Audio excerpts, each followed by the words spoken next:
Time now to talk RSPCA, and you remember this lady from our Bitchin' segment. Well, she's back today in her official capacity. She's now an inspector with the RSPCA. Natalie Foster, welcome to the couch. Thank you very much. I'm here. Can I say you look awesome in your uniform? Well, very thank you. Authoritarian. You like it when I wear a uniform. I do like you, a woman in uniform. I know. Or a man in uniform, can I say that?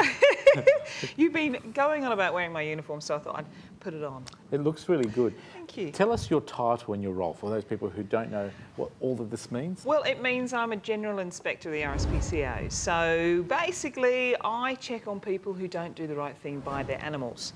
So if you observe animals being treated cruelly, you call us and we go around, knock on people's doors and make sure that the animals are okay. You know, years ago we had a dog at my mum's house that didn't have a long way to run. It had a small thing, and the RSPCA came over to us and said, you need to give them a bigger area to run, it's too hot in the sun, you've got to give them more water. And we sort of said, oh no, we couldn't care less what you say. Have things changed now for the RSPCA? Because the only reason I'm saying that is in the old days, I'm talking 15, 20 years ago, the RSPCA didn't have a lot of muscle.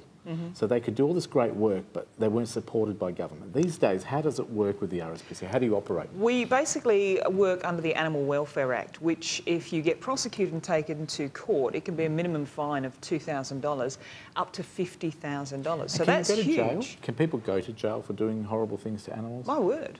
Yeah. So the government does take it serious these days, and that's why they certainly do.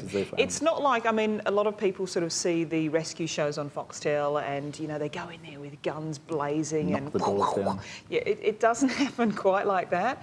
I mean, you know, generally speaking, my day is just checking, just to make sure that people are doing the right thing.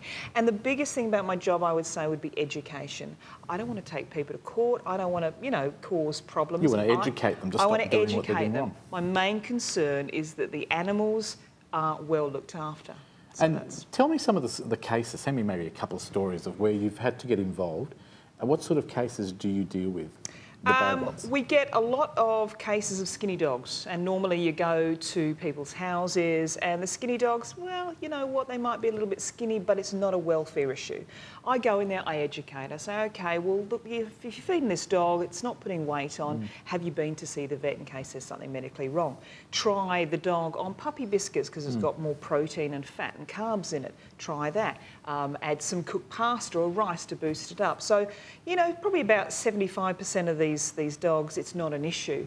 But then, like a one I had, you know, a few weeks ago, I kind of looked over the person's fence because there was nobody at home, and I just saw these big brown eyes looking back at me, and the dog behind the fence was severely emaciated. So because nobody was home, I jumped the fence and we actually seized that dog. We have had the dog surrendered over to us since. And in 1 week, she has put on 3 kilos. Do you ever get cases where they touch you personally, where I think, you know, it's really affected you? Because you love animals, obviously, doing the job you do. How do you combat that? How do you deal with the personal side of it? Well, that's why I do it.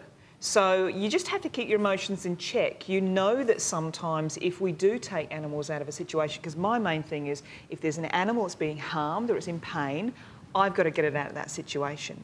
Worry about the legalities later sort of thing, but the main priority is get that animal out of that situation, get it vet care, get it looked after.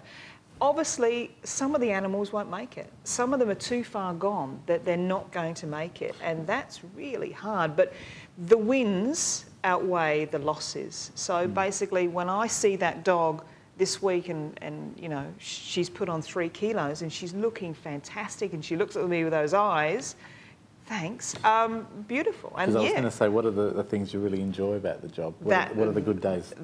And going down to the shelter, and as you know, I used to run the adoption side of the shelter. So actually seeing those animals get rehomed to a better home and a better environment. And the RSPCA is funded mainly by companies and private donations. There are some government donations there, but there's never enough money, is there? Never. So what do people need to do, Nat, if they want to get in touch with the RSPCA, maybe to become an inspector or just become a volunteer or help you with a monetary donation? Well, look, we survive because of the money that is donated to us and also the volunteers. So if you have got time in your hand, things like walking dogs, you know, cleaning things up and feeding, help feed, those sorts of things. But give us a call at the office, 9209 9300. And that number again? 9209 9300. Now, can I ask, if someone's out there, Nat, and watching this interview and saying, oh, she seems pretty easy to talk to. I want to ring her because there's an abuse of an animal or there's an animal's not well. They can do that? They can certainly do that. It's not anonymous. It's like when you phone up the police. So you'll put it on Facebook? We will put it on Facebook. No. Whatever information you give our communications officer is, you know, it's confidential. It's confidential. It's like the police. We're not going to go and say, now, somebody's complained back to you. Now, Mary's called us. No, we don't do that. So it is confidential. But we have to make sure that you just haven't got a beef with your neighbour or your friend, which has happened before, and they've said, oh, they're abusing their dogs. You can go around, there's nothing wrong with the dogs. So, look, do give us all the details you can. We're more than interested. We want to go out there. We want to help the animals, so give us a call. Thank you very much. That's Natalie Foster from the RSPCA. She's an inspector and she's also one of our Bitchin panel members as well. Thank you very much. Have a great Easter. Thanks for coming in today. I know you've got a busy day ahead of you with the RSPCA, and look out for her on the streets of Perth or on the internet as well, because sometimes she appears on different things on the show. Thanks very much. You've seen those videos. I have, actually. And the uniform's a lot different. Well, mostly there isn't one, but that's okay. Thank you very much for taking a break on the couch. We'll be back with more right after this.